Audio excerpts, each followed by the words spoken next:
Ya, sekarang kita masuk di dalam pembahasan kata kerja futurum indikatif aktif.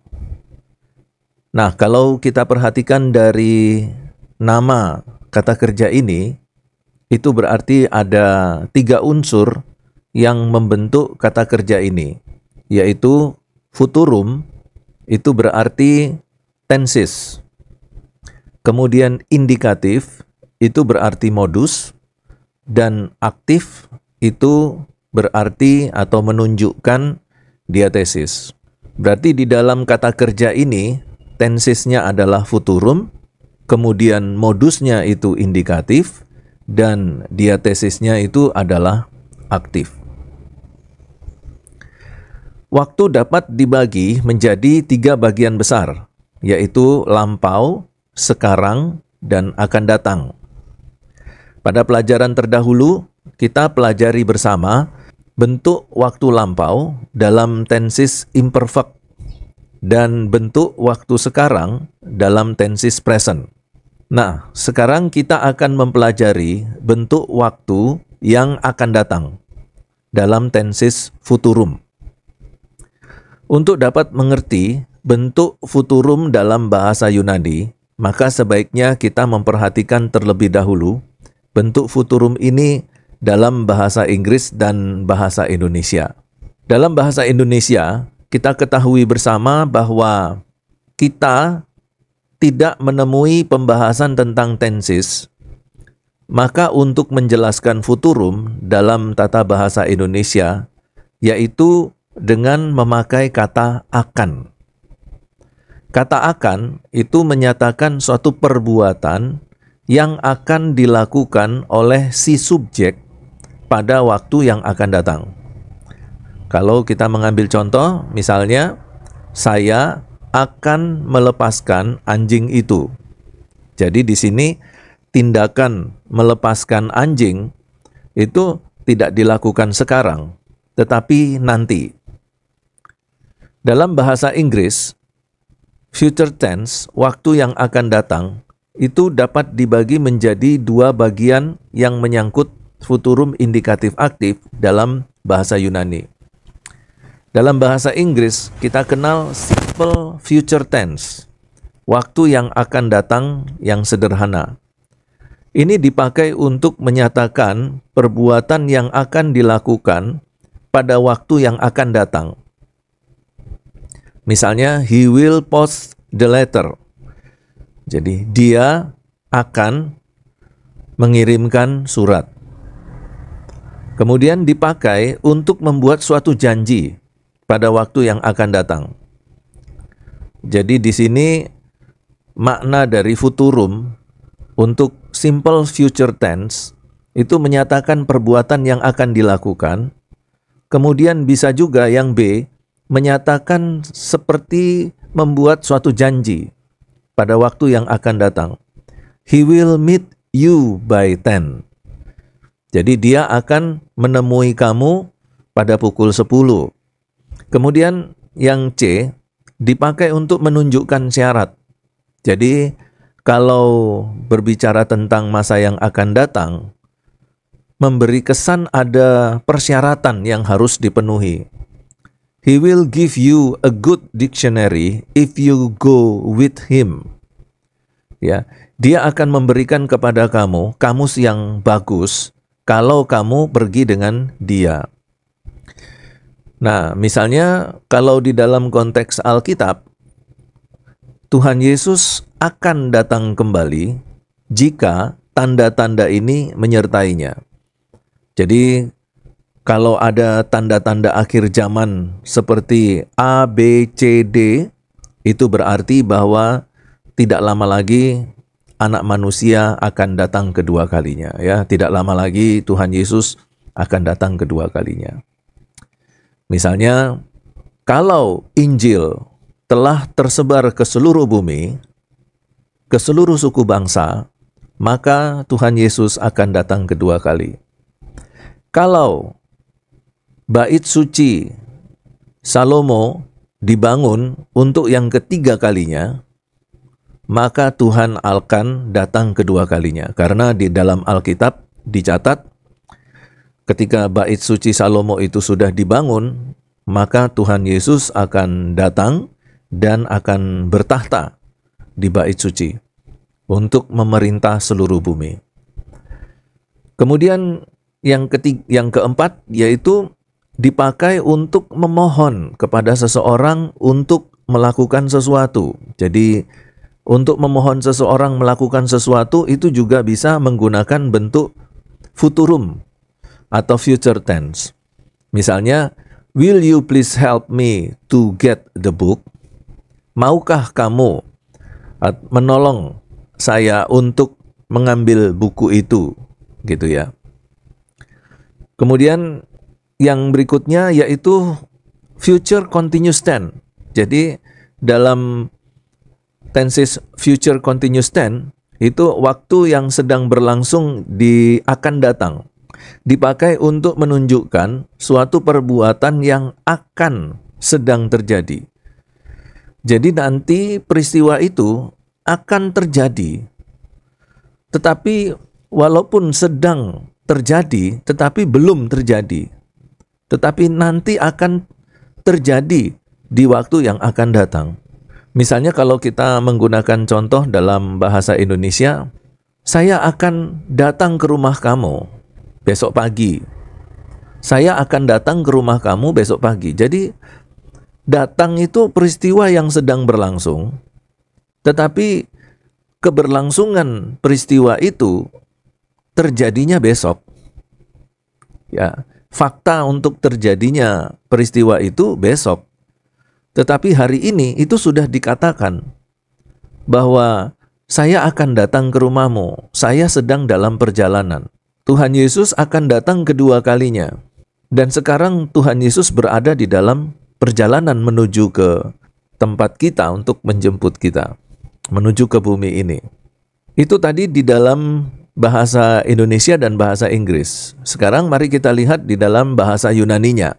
Kalau di dalam bahasa Inggris, kita mengerti tentang tenses futurum sebagai tenses yang memprediksi sesuatu secara sederhana. Dalam bahasa Yunani sering juga menggunakan bentuk atau cara futurum seperti bahasa Inggris juga. Tetapi dalam banyak bagian di Alkitab membawa pengertian yang berbeda. Nah, jadi walaupun memiliki kemiripan antara futurum indikatif aktif dengan future tense dalam bahasa Inggris, tetapi untuk futurum atau tenses yang akan datang di dalam Alkitab itu membawa pengertian yang berbeda. Ketika mengutip Perjanjian Lama, futurum digunakan untuk memberikan perintah. Misalnya, kamu tidak akan membunuh, kamu tidak akan berzina. Yaitu dalam 10 perintah ya, hukum Taurat. Dikatakan kamu tidak akan membunuh. Jadi di sini ada pernyataan kamu tidak akan membunuh, dan kita perhatikan di situ ada kata tidak dan kata akan. Kamu tidak berarti ada satu kalimat negatif ya, penyangkalan. Kamu tidak. Tetapi tidaknya itu bukan berlaku sekarang, tetapi berlaku nanti. Misalnya gini, saya hari ini makan sate ayam. Besok saya tidak akan makan sate ayam lagi. Nah, kalau melihat pernyataan ini dalam bentuk sekarang, kita lagi atau kita sedang makan sate ayam. Tetapi besok kita tidak lagi makan sate ayam. Ya mungkin karena sudah habis atau karena tidak boleh atau tidak ada di dalam menunya atau bagaimana ya. Ya, jadi kita lihat di sini bahwa di dalam futurum indikatif aktif perjanjian futurum indikatif aktif bahasa Yunani, seperti ketika kita mengutip Perjanjian Lama, itu futurum juga digunakan untuk memberi perintah. Kalau di dalam terjemahan Alkitab Indonesia, itu dikatakan jangan membunuh. Ya, jangan membunuh. Tetapi Kalau di dalam terjemahan secara langsung, kamu tidak akan membunuh. Kalau kita perhatikan dua kalimat ini, jangan membunuh dan kamu tidak akan membunuh, maka pernyataan yang lebih tegas itu kita bisa temukan di dalam kalimat yang terakhir ya, kamu tidak akan membunuh. Karena kalau kita perhatikan pemaknaan kata jangan, memang merujuk kepada kalimat negatif ya, atau kalimat penyangkalan. Tetapi jangan itu dia terkesan lebih sedikit lemah kualitasnya dibandingkan dengan tidak akan. Kalau jangan, ada terkesan bahwa kita boleh melakukannya, boleh tidak. Dan di dalam kata jangan itu masih belum terlihat nampak perintah untuk memaksa kita untuk tidak melakukan. Tetapi kalau tidak, itu berarti sudah final perintahnya, bahwa tidak boleh. Bukan bisa ditawar-tawar, tidak boleh pakai tas ini. Dengan menggunakan kata jangan pakai tas ini, itu lebih kuat kualitas penolakannya, penyangkalannya, itu dengan kata tidak boleh. Nah, di dalam Alkitab Perjanjian Lama, dan kalau kita mengambil contoh 10 perintah Allah, itu semuanya bukan menggunakan kata jangan, tetapi lebih tepat itu kalau diterjemahkan menggunakan kata tidak akan atau tidak boleh. Kamu tidak boleh membunuh, kamu tidak akan membunuh. Jadi kira-kira seperti itu ya. Nah, kemudian untuk contoh di dalam Perjanjian Baru, ketika Yesus dan Rasul Paulus mengutip Kejadian 2 ayat 24. Sebab alasan ini seorang laki-laki akan meninggalkan ayahnya dan ibunya dan bersatu dengan istrinya dan mereka menjadi satu daging. Dalam konteks sejarah Adam dan Hawa, hal ini adalah umum untuk mengambilnya sebagai prediksi Allah tentang bagaimana hidup pernikahan akan terjadi proses antara dua manusia. Sebab alasan ini seorang laki-laki akan, ini ya, ada kata akan meninggalkan ayahnya dan ibunya dan bersatu dengan istrinya. Jadi di sini ada proses akan itu ya, yaitu untuk mengambil sebagai prediksi Allah tentang bagaimana hidup pernikahan. Jadi hidup pernikahan yang sehat menurut Alkitab adalah kalau kita sudah punya program untuk menikah, itu kita harus berpisah dengan orang tua. Jadi kita tidak lagi tinggal di rumah orang tua. Kita harus tinggal di rumah baru dengan istri kita atau suami kita. Jadi kalau sekarang kita temukan ada keluarga-keluarga Kristen masih tinggal dengan orang tuanya, nah itu sebenarnya tidak sesuai dengan Alkitab. Ya.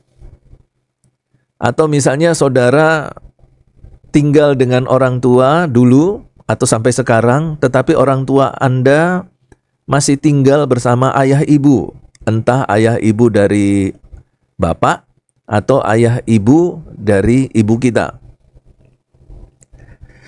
Ya, tetapi kalau dari konsep Alkitab, ya seperti tadi, bahwa ada peristiwa yang akan terjadi seperti itu.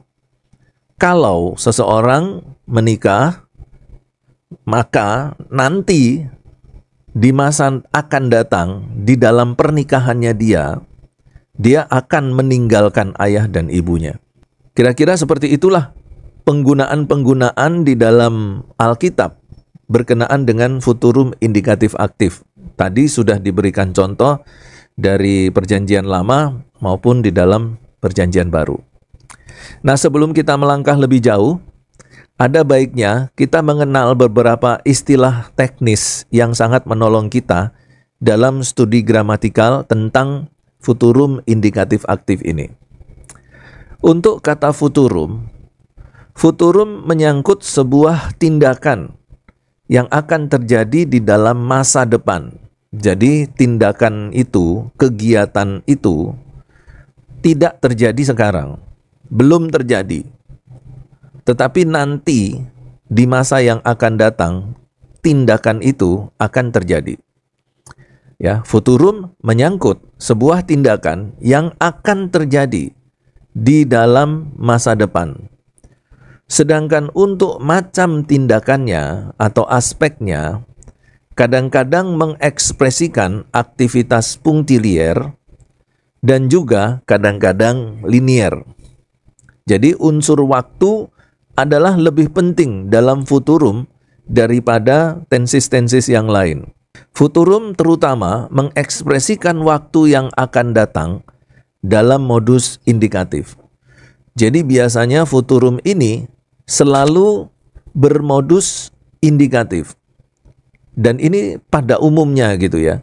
Kalau kita lihat nanti dalam kasus-kasus perjanjian baru, nanti kita akan menemukan lebih banyak bentuk futurum itu dengan modus indikatif daripada modus-modus yang lain. Nah, kalau kita perhatikan modus yang lain, itu ada modus subjungtif, ada modus optatif, ada modus imperatif. Nah, tetapi yang dimaksudkan kalimat ini yaitu bahwa modus indikatif lah yang paling banyak kita temukan di dalam tensis-tensis futurum di dalam perjanjian baru. Kemudian kata yang kedua yaitu indikatif. Jadi indikatif ini adalah modus yang menegaskan realitas tindakan dari sudut pandang pembicara. Nah, maksudnya adalah bahwa ketika pembicara itu melakukan sesuatu kegiatan yaitu menulis, yang dia pikirkan adalah bahwa gambaran tindakan yang ia tuliskan itu menegaskan realita atau kenyataan atau fakta. Jadi ketika saya misalnya ingin menceritakan satu cerita, dan pada waktu saya menulis cerita itu, maka saya menggambarkan cerita itu sebagai cerita yang faktual, sebagai cerita fakta, bukan cerita dongeng, atau bukan cerita legenda, bukan cerita mitos. Tetapi di pikiran saya, kegiatan itu atau peristiwa itu adalah peristiwa yang nyata. Nah, beberapa kali saya pernah memberikan contoh di kelas. Misalnya, ada kalimat berita, Tuhan Yesus meredakan angin ribut. Kalau kita perhatikan kalimat ini kalimat yang sebenarnya menimbulkan banyak tanda tanya. Tuhan Yesus meredakan angin ribut. Kalau dari sisi kalimatnya, ini adalah sebuah kalimat berita saja. Tetapi kalau kita lihat dari beritanya, nah ini menimbulkan banyak pertanyaan. Tuhan Yesus oke, dia adalah Allah sejati, dia juga manusia sejati. Kemudian meredakan, oke, semua orang juga bisa meredakan. Si Budi meredakan amarah temannya, ya. Mama meredakan suara radio. Tetapi meredakan di sini adalah satu peristiwa yang mustahil, yaitu angin ribut. Nah, dalam konteks normal, setiap manusia yang ada di bumi ini itu tidak akan pernah mampu meredakan bencana alam. Misalnya saja, bencana gunung berapi meletus. Orang bisa memprediksi kapan gunung berapi itu meletus. Tetapi orang tidak mampu mencegah meletusnya gunung berapi. Siapapun dia, sekalipun orang itu adalah orang hebat. Angin ribut itu juga adalah gejala alam. Dan dalam hal ini, gejala alam yang menimbulkan bencana alam. Angin ribut itu biasanya akan mengakibatkan bencana, kerusakan. Dan kalau angin ribut datang, ya, orang yang sehebat apapun itu tidak akan pernah bisa mencegah dan meredakan angin ribut. Tetapi di dalam Alkitab ada sesosok pribadi yang digambarkan bisa meredakan bencana alam. Siapakah dia? Yesus. Yesus meredakan angin ribut. Bahkan cara Yesus meredakan angin ribut itu, yaitu dengan hanya mengatakan satu kata. Diam, tenanglah. Ya, satu kalimat pendek itu ya. Diam, tenanglah. Dan tiba-tiba saja angin ribut yang tadi mengamuk luar biasa itu dalam waktu sekejap langsung menjadi tenang. Dan hanya manusia Yesuslah yang sanggup melakukan itu. Nah, ini adalah cerita yang tidak masuk akal. Ini adalah cerita aneh. Kalau di dalam masyarakat yang lain, dalam kelompok masyarakat yang lain, cerita-cerita ini tergolong sebagai cerita rakyat. Ya, cerita rakyat atau mitos atau legenda. Misalnya saja salah satu contoh cerita rakyat itu misalnya tentang kecerdikan seekor kancil dalam menghadapi ancaman maut dari terkaman buaya. Jadi kancil itu melakukan satu kegiatan atau tindakan yang cerdik sehingga dia terlepas dari bahaya banyaknya buaya yang ada di sungai. Nah, itu tergolong cerita rakyat. Jadi ternyata kalau kita simpulkan, semua cerita-cerita yang mustahil, cerita-cerita yang tidak masuk akal, itu kebanyakan tergolong sebagai mitos, legenda, cerita rakyat. Nah, tetapi ini Tuhan Yesus meredakan angin ribut, ini aneh. Tetapi sang penulis menuliskan bahwa ini adalah fakta. Loh, kok bisa, Pak? Karena penulis menggunakan modus indikatif. Pada waktu dia menceritakan tentang Tuhan Yesus meredakan angin ribut, itu ditulis dalam modus indikatif. Itu berarti bahwa sekalipun yang diceritakan itu aneh, sekalipun yang diceritakan itu tidak masuk akal, tetapi kalau itu ditulis dalam modus indikatif, itu berarti setidak masuk akalnya cerita itu dianggap oleh sang penulis sebagai sesuatu yang faktual, sebagai satu peristiwa yang fakta adanya. Nah, dengan konsep ini atau dengan melihat konstruksi seperti ini, kita melihat bahwa benar Tuhan Yesus adalah 100% manusia sejati dan 100% Allah sejati. Bahkan bencana alam pun diredakan. Jadi bencana alam itu bukan mau terjadi ya. Bencana alam itu akan terjadi, lalu sebelum terjadi dihentikan. Itu lebih mudah. Ya, misalnya ada satu bencana alam angin ribut, diredakan dengan cara mencoba untuk menyingkirkan awan tebal ya, atau menghilangkan awan tebal dengan kecanggihan teknologi misalnya. Karena awan tebalnya hilang, angin ributnya tidak jadi. Nah, itu kalau bencana alam belum terjadi atau akan terjadi, lalu dicegah. Nah, ini mungkin bisa dilakukan, tapi sekali lagi rasa-rasanya tidak ada. Maksud saya tidak ada yang bisa melakukannya. Nah, ini Tuhan Yesus, bencana alam itu sedang terjadi. Bencana alam sedang terjadi. Dan di dalam sedang terjadinya itu, Tuhan Yesus kemudian tiba-tiba menghentikan. Dan luar biasanya, bencana alam itu tiba-tiba saja berhenti. Jadi ini adalah satu tindakan melawan hukum alam. Tetapi sekali lagi, tetapi sekalipun itu melawan hukum alam, kalau diceritakan dengan modus indikatif, ini bukan dongeng, ini bukan cerita rakyat, ini bukan mitos, ini bukan legenda, tetapi ini fakta. Nah, itu yang dimaksud dengan modus indikatif. Nah, kenapa saya panjang lebar memberikan penjelasan tentang modus indikatif? Karena ketika nanti saudara akan menafsirkan Alkitab, saudara bertemu dengan kata kerja, dan kata kerjanya itu bermodus indikatif, maka saudara harus menganalisanya dengan cara seperti yang tadi baru saja saya sampaikan.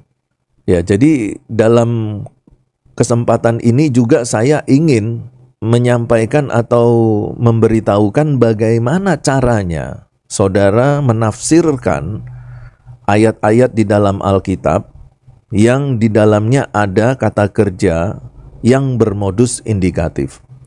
Nah, kemudian kata yang ketiga, nah itu adalah maksud dari saya kenapa tadi saya panjang lebar memberikan penjelasan tentang modus indikatif.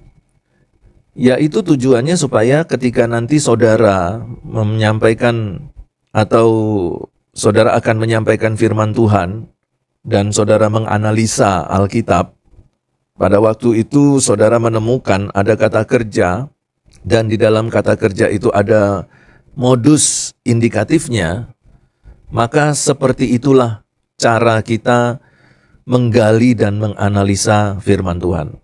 Kemudian yang berikutnya adalah aktif.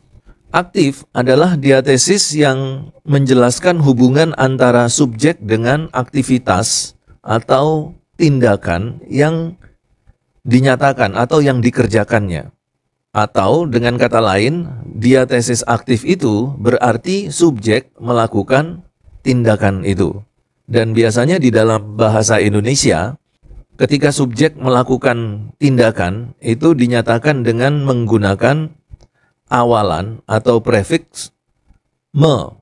Misalnya, menendang bola, menulis, melukis, memasak, membaca buku, itu semua me, ya. Biasanya kalau sebuah kata kerja diberi awalan me, itu menunjukkan bahwa kalimat itu adalah kalimat aktif, di mana subjek aktif melakukan kegiatan. Berbeda dengan kalimat pasif. Kalau kalimat pasif, itu subjek menerima tindakan. Misalnya, bola ditendang Budi. Bola ini menerima tindakan, yaitu tendangan dari si Budi. Jadi kira-kira seperti itulah cara kita memahami aktif, ya, diatesis aktif. Nah, sekarang mari kita lihat bentuk futurum indikatif aktif berdasarkan rumusnya. Untuk rumus dari futurum indikatif aktif bisa dituliskan seperti ini. Kata kerja, kata dasar dari kata kerja, kemudian ada sisipan S, dan kemudian ada personal ending.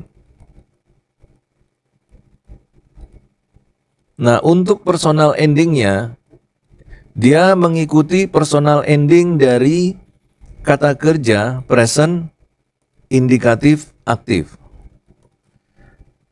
Jadi, personal endingnya saja ya.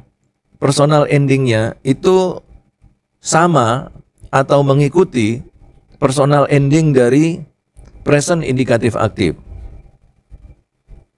Nah, untuk mengingat personal ending dari present indikatif aktif, ini saya tulis di sini, present indikatif aktif. Kalau kita mau melihat personal endingnya, lu, personal endingnya O, itu berarti orang ke satu tunggal. Lu eis, ya, itu berarti orang kedua tunggal.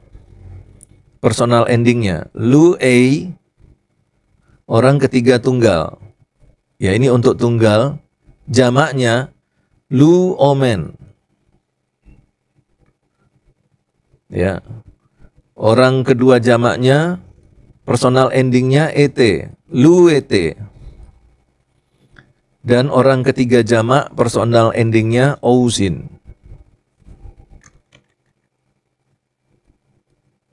Ya. Nah, inilah yang dimaksudkan dengan personal ending. Personal ending inilah yang dipakai untuk bentuk futurumnya. Nah, kata dasarnya tetap kita menggunakan contoh dari kata dasar lu, ya, melepaskan atau membebaskan, lu. Kemudian kita sisipkan sigma, kemudian kita sisipkan personal ending.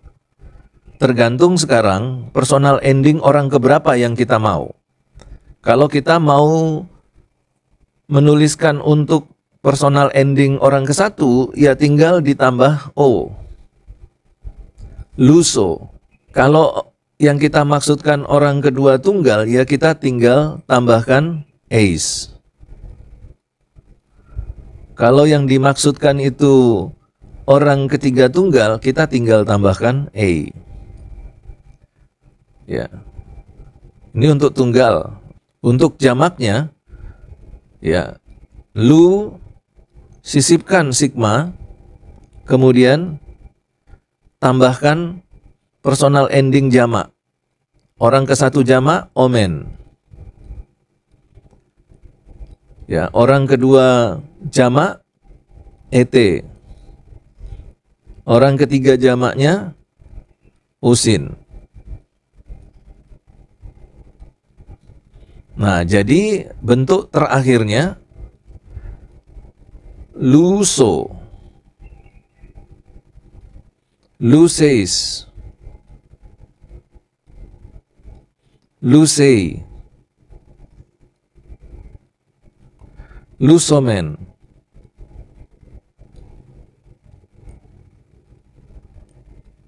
lusete, dan lu susin. Nah, inilah bentuk futurum indikatif aktif. Luso, luseis, lusei, lusomen, lusete, lususin. Dan kalau diterjemahkan, luso, saya akan, nah di sini ada kata tambahan akan, sedang melepaskan.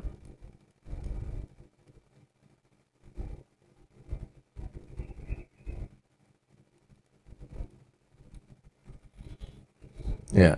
Kemudian kalau lusei, luseis, ya tinggal diubah orangnya, ya. Kamu akan sedang melepaskan. Dia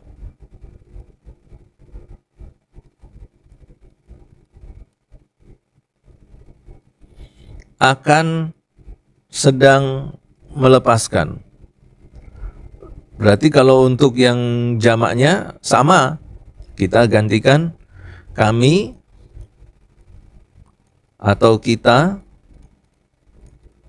akan sedang melepaskan. Kalian atau kamu sekalian akan sedang melepaskan. Dan mereka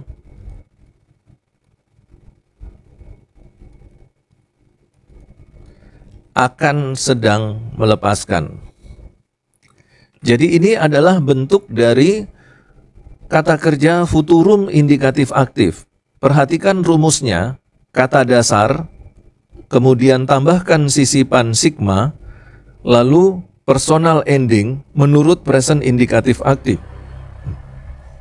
Jadi, bentuknya adalah luso, saya akan sedang melepaskan. Luseis, kamu akan sedang melepaskan. Lusei, dia akan sedang melepaskan. Jamaknya, lusomen, kami atau kita akan sedang melepaskan.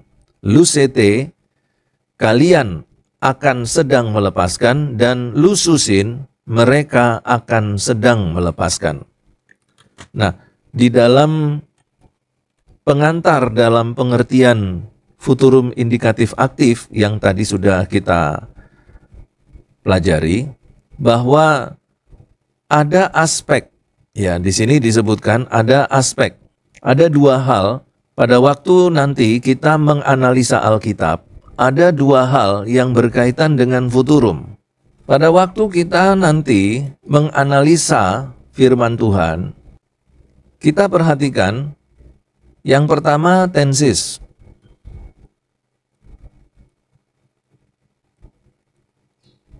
Ya, tensisnya apa?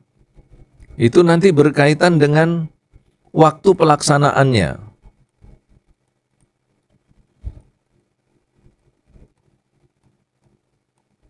Ya, jadi peristiwa itu waktu pelaksananya kapan? Apakah peristiwa itu terjadi di masa lalu?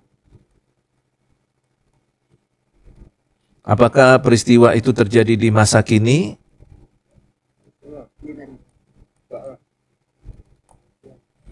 Ataukah peristiwa itu terjadi di masa akan datang?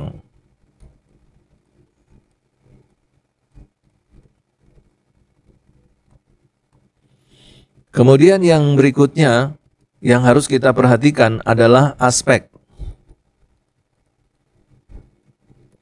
Aspeknya bisa punctiliar,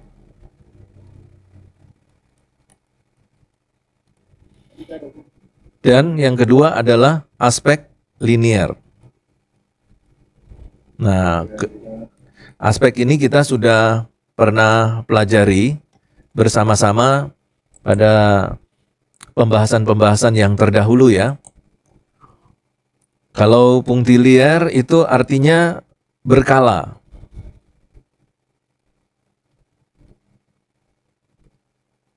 Kalau linier itu artinya terus-menerus.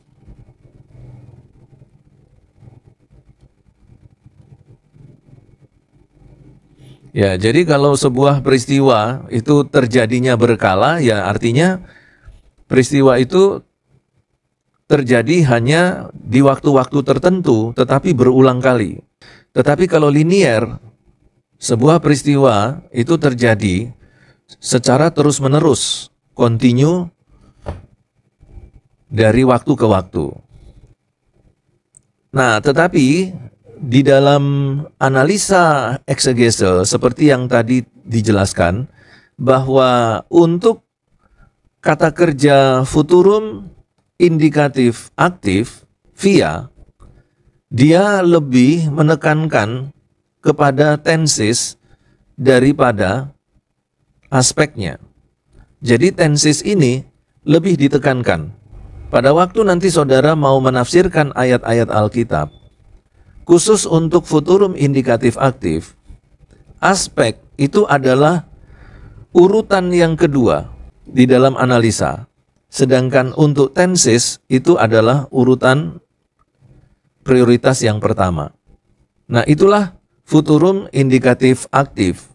Nah, nanti di dalam kesempatan berikutnya kita akan coba untuk latihan menerjemahkan untuk beberapa kata atau untuk sebuah kalimat yang memiliki tenses futurum indikatif aktif. Sampai di sini, apakah ada pertanyaan?